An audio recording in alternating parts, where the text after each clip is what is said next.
Top Metal Show.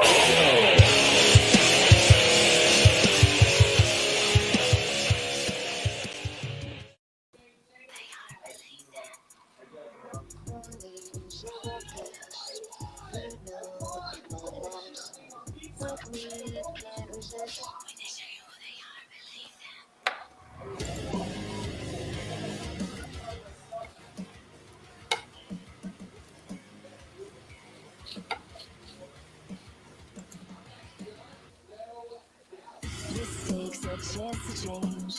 Why do not give it a rest? Well, hello. Hi. So we've got Suzanne with Magg Dylan, and it's a pleasure to have you on the show. Thanks for coming. Great to be here. Thanks you. for having me. So Hop, I'll let you take off. I guess we'll just start. I guess you explain to all our audience, where did you come up with the meaning of your band name and a little bit about yourselves and this and that. Oh, okay. So, Magg Dylan the name comes from Mary Magdalene and the movie The Outsiders. So it's really kind of, it was like we were talking about it, Mary Magdalene was such an outsider all the time. And we were trying to figure out how to name the band after Mary Magdalene. And then it just came up to like Magg Dylan. So, and then we laughed and we loved it. And that was it. Very cool. Cool. So we understand that Brucifer, is that how you pronounce his name? Yes, that's Okay. exactly, yes. So we heard that he was working at a place that was doing an open mic night and heard you singing, and that's kind of how the beginning of the band originated. So tell us a little bit about what happened that night. Oh, I was out with my friend Diamond practicing acoustic. It was a Monday night. It was in November, and it was late, and I was tired. But we were trying to get some like this acoustic thing going. So we went out to just do some open mic night stuff, and we went out there, and then I wound up. I knew a mutual friend of Bruce's, and we just started talking. And I was in a band at the time, and he was in a band at the time, and I wanted my band to be a little bit heavier than we were. And he said, "You know what? I'll write a song for your band." And I was like, "Awesome." And then, we, found each other, I think on Messenger or whatever. And then we're like, okay, later. And then just kind of didn't talk for a while after that, actually. It was weeks. And then we talked again. And he said, "Here, I think I got this song. Let's, I'll play it for you." So I went to one of his band shows and he played it for me, and then came over, and then we started just kind of writing some vocals. And that first song that we wrote together was Stood Up on Amethyst. It's the song called Stood Up. Okay. Very cool. Well, I'm just curious, what song was you singing when you actually, I guess, perked up his ears? I think it was Moth by Hell Yeah, because we did an acoustic version of Moth, and I love that song. Yeah, that's a very good song. You can't get wrong with Hell Yeah. Yeah, well, I did that song, and then I did Four Non Blondes. So he's over there on the couch, and he's like, "No, it was when you sang Four Non Blondes." He said it was when I did "What's Up" by Four Non Blondes. So, so you've done. So we've got Alanis Morissette, and is that going to be another song, a cover song that'll be coming out, somewhere in the future?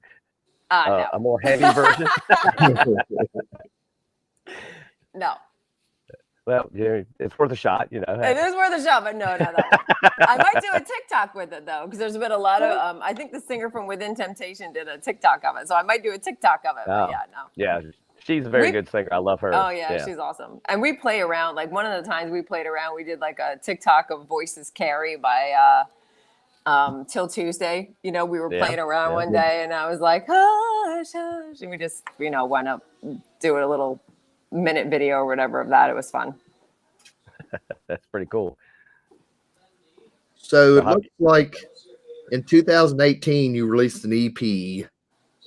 Were any of them songs on the I'm probably going to butcher the name of your album, so I don't even know. Amethyst, Amethyst, yeah. So we pulled all those songs down because they got reworked when we went in the studio. So when we signed with Eclipse, we pulled all those old songs off, and then we went into the studio with Jonathan, and the songs got reworked, and then we put the real songs up. Gotcha. Because Jonathan is like the Wizard of Oz. Is that who you're still working with then? I take Oh yeah, we love him so much from Concrete Studios. He's amazing. That's cool. So what? Well, I mean, while you're talking about him, does he do it? Does he help a lot as far as, you know, extra stuff on the songs where he'll say, well, maybe this might sound good right here, or It's just crazy. just pretty much just any whatever y'all cut, he's fine with anything, I guess. Well, like Pawns, when we did Pawns completely remote, so he does throw a lot of stuff in there, like some extra. He'll come up with these really cool vocal hicks, but a lot of the time we have the song already written in like pre-production. You know, the songs are there, the backups are there, what the bridge is there, and then he comes in and he sprinkles like this like amazingness on it. Do you know what I mean? Like it's Magic just dust. yeah, that's what it feels like.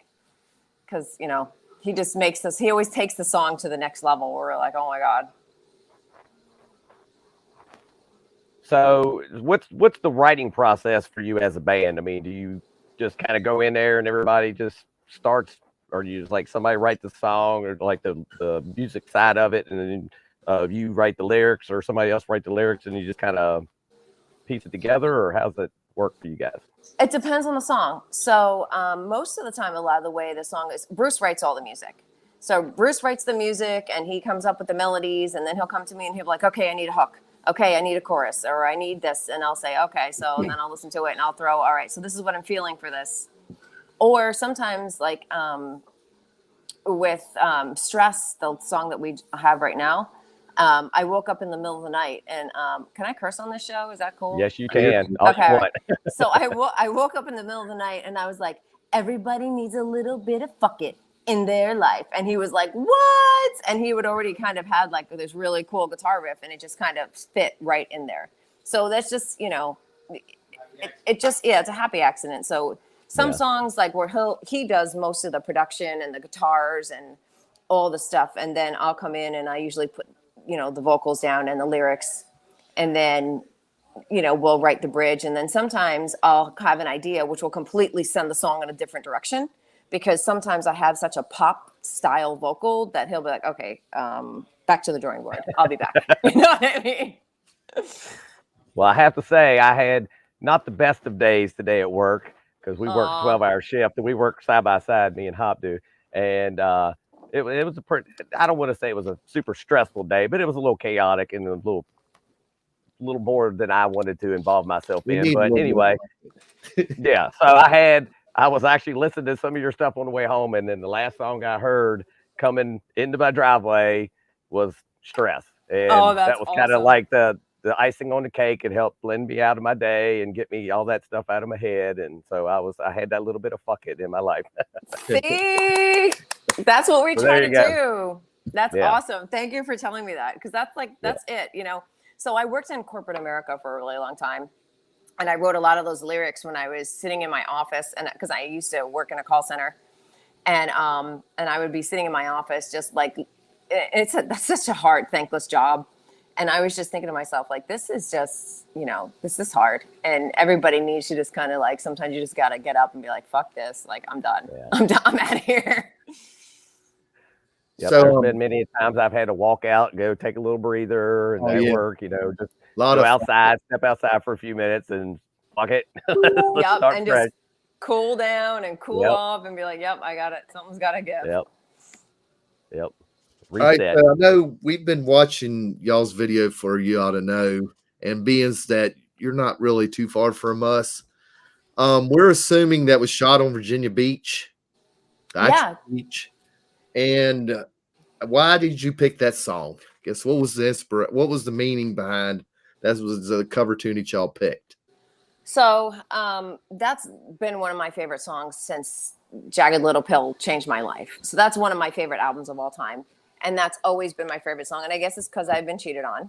So, and it's just such a powerful song. So that's kind of how we picked it. And then Bruce was in there, trying to figure out how do I make this song metal. And he came up with that just genty, chunky guitar thing. And then that was it. I was like, okay, here we go. We're going to do this one.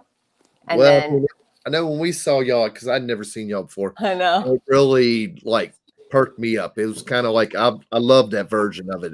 I mean, it seriously kicked ass. It was enough.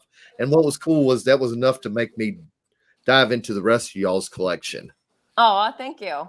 So and he was so into it that he didn't even see you when you were standing right in front of him. I know that was bullshit, but that was what it is. Epic. That was epic. I almost grabbed your phone. I was like gonna grab your phone and like sing into the phone. It was so funny. Well, I know I kept this red light, and I guess it was your mic.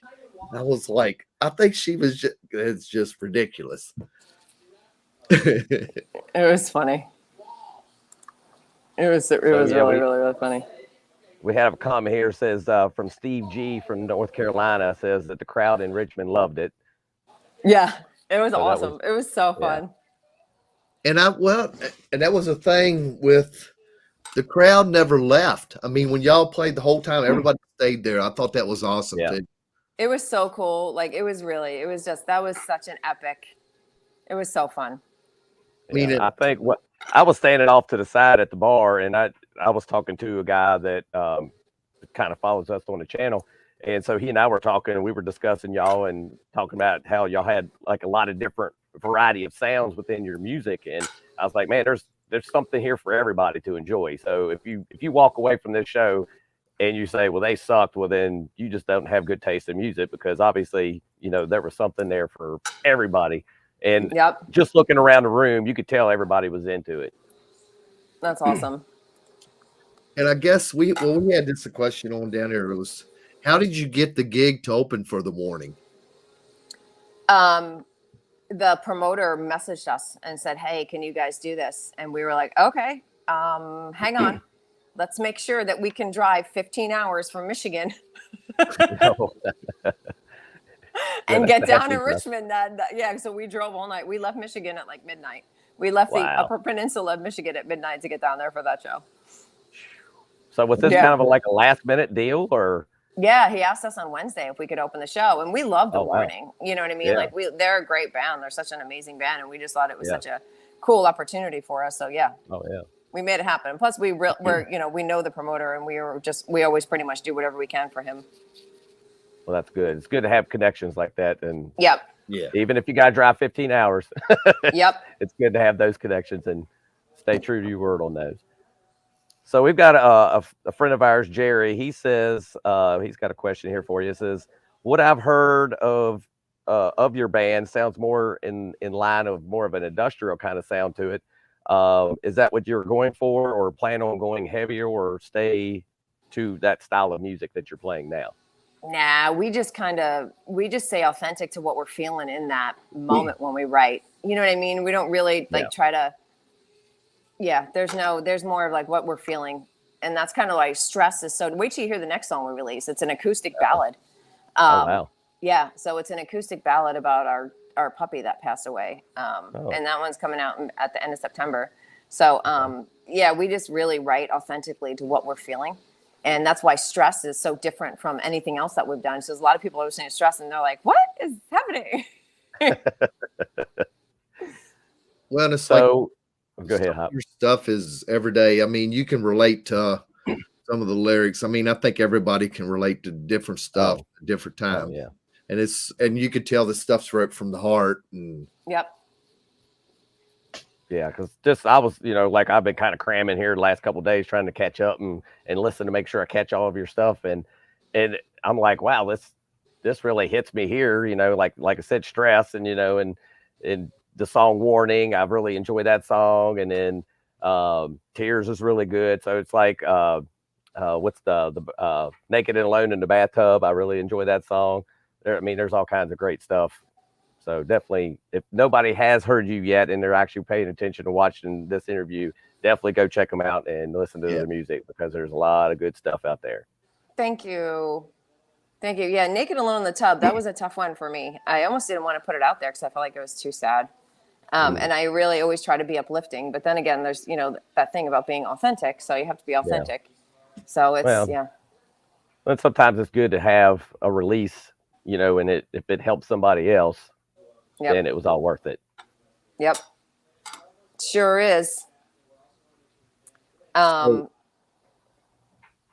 Oh, sorry. no, you're good. You're good. I guess we was talking today because I've been listening to your stuff on Spotify, and String was talking last night about he thought maybe the newer stuff was on album. Now Yeah, is it was the EP? I guess are you planning on putting out an EP? Yeah. Is that the plan? Yeah, we're gonna put it on an AP. We're just kind of going single by single, and then we're gonna put it all together as our independent album. But yeah, we're dropping singles right now, and then we're gonna put it together as an EP. So yeah, because it was kind of odd. I was looking on Spotify, and some of it was kind of tracking some of the newer stuff as singles, but yet they were listed under the Amethyst album.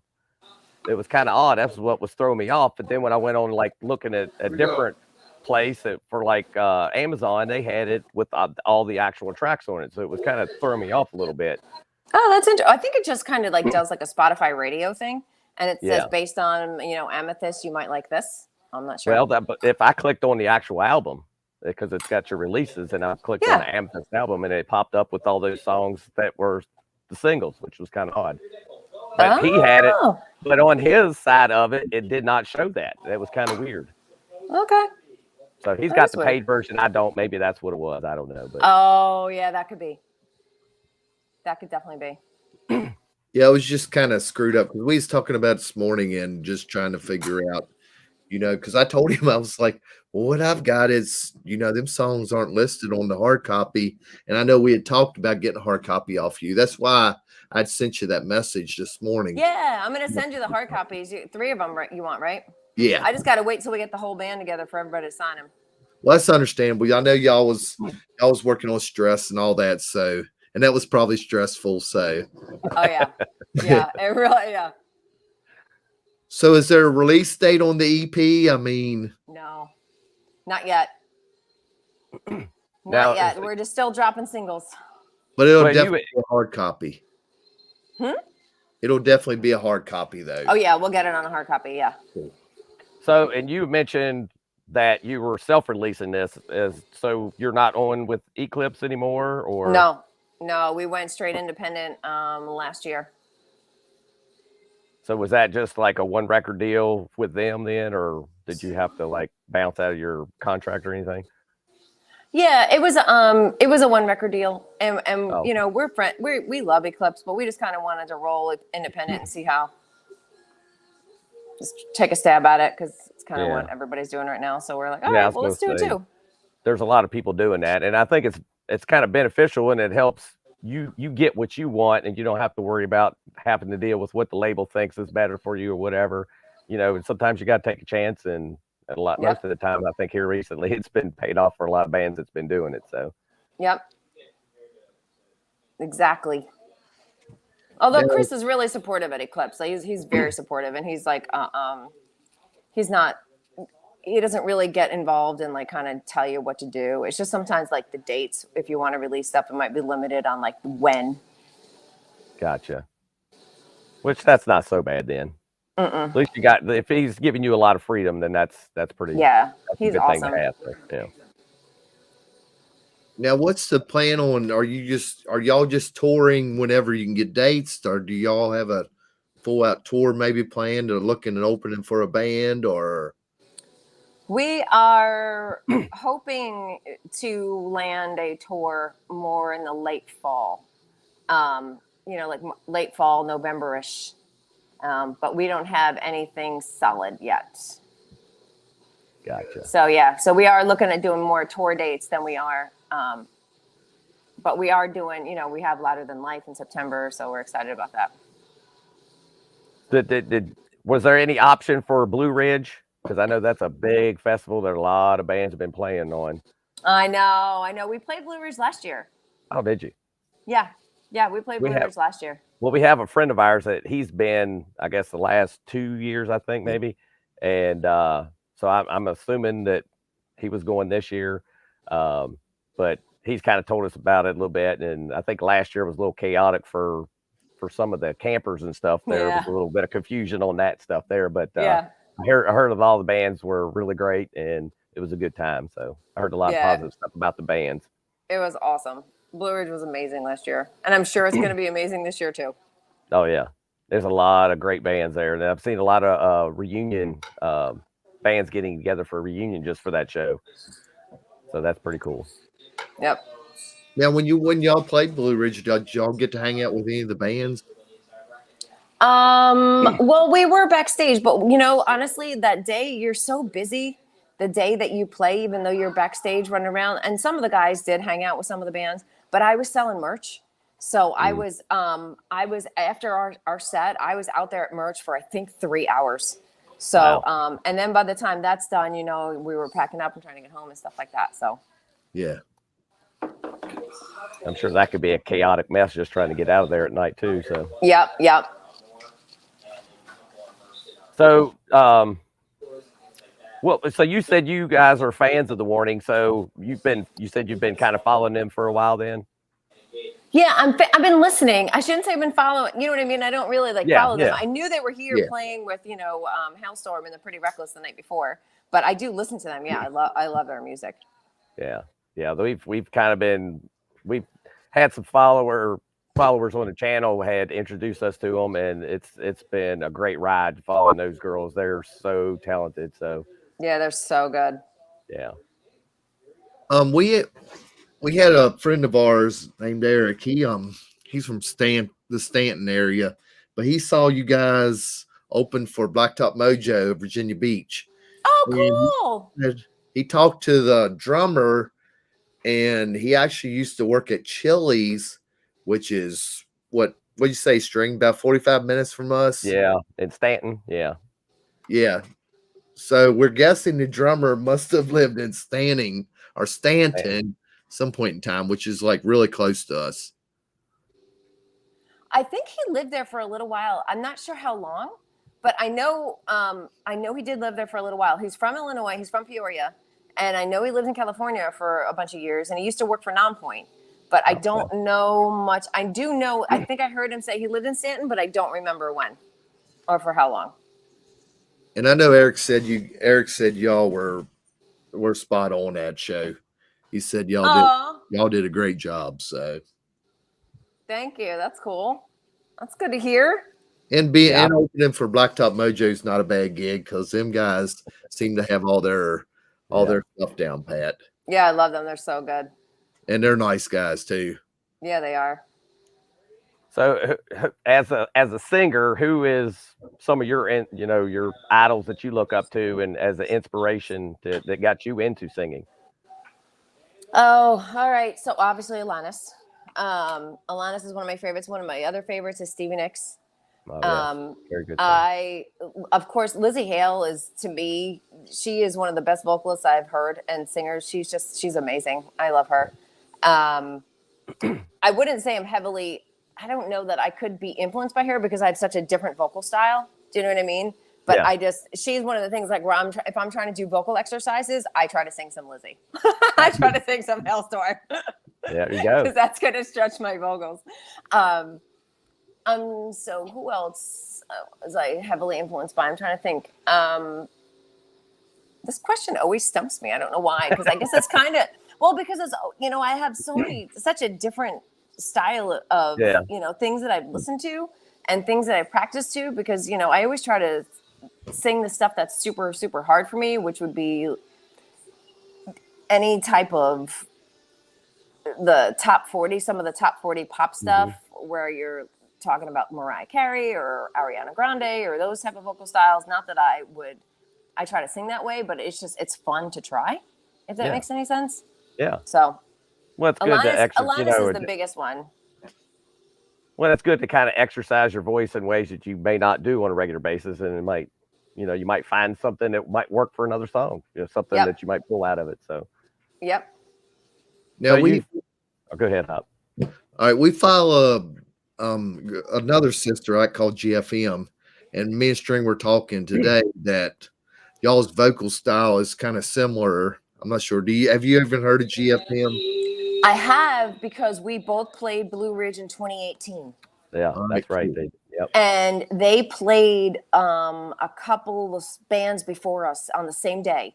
So I got to see them, but I didn't really hear so much, if that makes sense, because of whatever was happening, but I'll have to listen to them now with that in mind. And I know they're going to be here in October, but hopefully we're going to be going, possibly to California if I do, well in this bracket. That'd definitely be more important. Yeah. Yeah. Fingers I know crossed they're on that gonna, one, I yeah. know they're gonna, I know, right? Everything crossed, but I know they're gonna be at Elevation 27. I think they're on tour with Fozzy. Yeah. Yeah. That's where we're going to see them in Jefferson City. Oh, cool. I guess back to that, as far as GFM, they're big influence for Flyleaf. Do you get anything from Flyleaf? Was that an influence, that style of singing? Okay, so I love Flyleaf, but I will be honest and say that it was not a big. I didn't listen to them that much, if that makes sense. Like, I love them, but I it's not something that I've had like repeat. Yeah. Yeah. I'm not a huge fan of them either, but I mean, I listen to their stuff. They got some songs that I like, but I don't go out of my way to listen to them by any means. But if it comes on, I don't always turn it. But so what's like? I noticed that you've gotten more growly vocals within your singing. Is that gonna stretch out and be more within more songs? I guess that obviously that fits with that type of style, but is that something that you're getting more accustomed to and enjoying doing that in these songs? Oh, I do enjoy doing it. And, it just depends. Honestly, it depends on what I'm feeling in the song. And that's kind of where it just comes out. Do you know? And then, so it's, I only have like 2 more minutes. It's almost, it's 9. Sorry. That's fine. That's fine. Well, we'll go ahead and cut this. Thank you for coming on. It was a pleasure. And hopefully we'll get together again. And if he's videoing a show or a song of yours, that he won't be ignoring you if you come out in the crowd again. I know. It was so awesome. I'll do better the next time. So funny. It was so funny. No, that made me so happy because you just looked at me like, why are you standing in front of me? And I was like, oh my God, I have a microphone right now. It was so funny. It was awesome. We'll do better next time. That was funny. All right. Well, thank you for coming on with us. No, thank you so much for having me. I appreciate you. And once your EP comes out, maybe we'll get back in and get the whole band together, and we'll get on and chat about some of the new stuff. Yeah, it's definitely way more fun when I have everybody. Yeah, not just me. That's fine. It was great though. Either way. It was. Thank you. Yeah, thank you. All right, bye. Bye. Pop metal.